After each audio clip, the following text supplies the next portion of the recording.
आज इस वीडियो को देखने के बाद अगर आपके अंदर पढ़ाई के लिए तूफान नहीं उठाना तो इस चैनल को हमेशा के लिए छोड़कर जा सकते हो। लेकिन अगर तूफान उठा तो इस मोटिवेशनल विंग्स को जरूर सब्सक्राइब कर लेना, क्योंकि यहाँ पर आपको ऐसी ही तूफानी वीडियोज मिलती रहेंगी जो आपकी जिंदगी बदल कर रख देंगी। So let's start the video. अगर आंखों पर पट्टी बांध दी जाए तो थोड़ी दूर चल पाना भी बहुत मुश्किल हो जाता है, लेकिन एक लड़की ने आंख नहीं होने के बावजूद भी यूपीएससी का सफर तय किया और देश की पहली नेत्रहीन महिला आईएएस बन गई। कोई जिद्दी लड़की ही होगी ना ऐसी, क्योंकि अगर उसकी जगह कोई और इंसान होता तो पूरी जिंदगी सिर्फ अंधा बनकर गुजार देता। वो जिद्दी लड़की और कोई नहीं, महाराष्ट्र के उल्लासनगर की प्रांजल पाटिल है, जिसको रेलवे ने नौकरी देने से इसलिए मना कर दिया था क्योंकि उसकी आंखें नहीं थी। और आज वही लड़की तिरुवनंतपुरम में आईएएस के पद पर कार्यरत है। ये सब उसकी जिद और अंदर चलने वाले उस तूफान का ही नतीजा है जो हर परेशानी को उखाड़ कर फेंक देता है।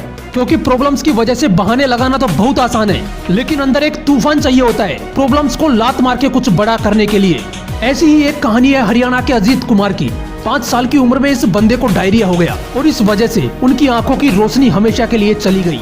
लेकिन कहते हैं ना कि इरादे पक्के और अंदर एक जिद हो तो इंसान किसी भी कीमत पर मंजिल तक पहुंच ही जाता है। इस बंदे ने आंखें नहीं होने के बावजूद भी अच्छी रैंक से यूपीएससी की एग्जाम पास की, लेकिन आंखों की वजह से इस बंदे को सिविल सेवा में कोई पद ना देकर रेलवे में अधिकारी का पद ऑफर किया गया। लेकिन उस बंदे ने उसे ठुकरा दिया, क्योंकि जिस बंदे के अंदर एक तूफान उठ चुका हो, जिसने जिद पाल रखी हो कि साला आईएएस बनना है तो बनना है, ऐसे बंदे को रोक पाना बहुत मुश्किल है। उस बंदे ने अच्छी रैंक होने के बावजूद भी सिविल सेवा में पद नहीं मिलने की वजह से अधिकारियों पर ही केस फाइल कर दिया। 2 साल तक केस चला और फाइनली उस बंदे ने केस जीत लिया और उसे आईएएस का पद ऑफर किया गया।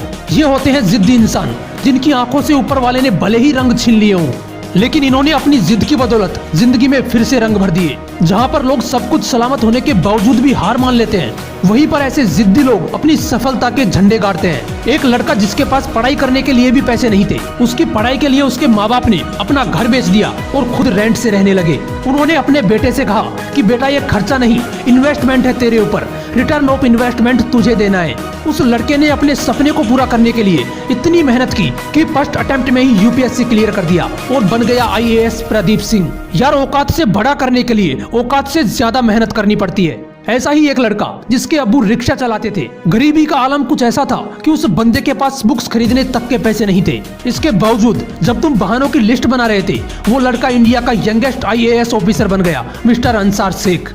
अगर आप गवर्नमेंट जॉब की तैयारी कर रहे हो तो ये तो कन्फर्म है कि आप किसी रईस खानदान से बिलोंग नहीं करते हैं। आप में से किसी के पिताजी गवर्नमेंट जॉब करते होंगे तो किसी के प्राइवेट जॉब करते होंगे, किसी के पिताजी शॉपकीपर होंगे तो किसी के पिताजी मजदूर भी होंगे। आपकी कंडीशन जैसी भी हो, चाहे आप मिडिल क्लास फैमिली से बिलोंग करते हो या एक पुअर फैमिली से, अगर गवर्नमेंट जॉब लगनी है, चाहे कितनी भी छोटी हो या कितनी भी बड़ी हो, मेरे दोस्त पढ़ना तो पड़ेगा। अपने माँ बाप की आंखों में खुशी के आंसू देखने हैं तो पढ़ना तो पड़ेगा। ये लोग अलग नहीं थे, इनकी तरह बनने के लिए आपको भी अपने अंदर एक जिद, एक तूफान उठाना पड़ेगा। आपको जरूरत पैदा करनी पड़ेगी। इसलिए अपने अंदर के पढ़ाकू इंसान को जगाओ और बहानों को साइड करके लग जाओ अपनी पढ़ाई में। अगर वीडियो अच्छा लगा तो इसे लाइक करना और ऐसे ही मोटिवेशनल वीडियोज के लिए इस मोटिवेशनल विंग्स को जरूर सब्सक्राइब कर लेना। फिर मिलूंगा नेक्स्ट वीडियो में एक नए मोटिवेशन के साथ। जय हिंद, वंदे मातरम।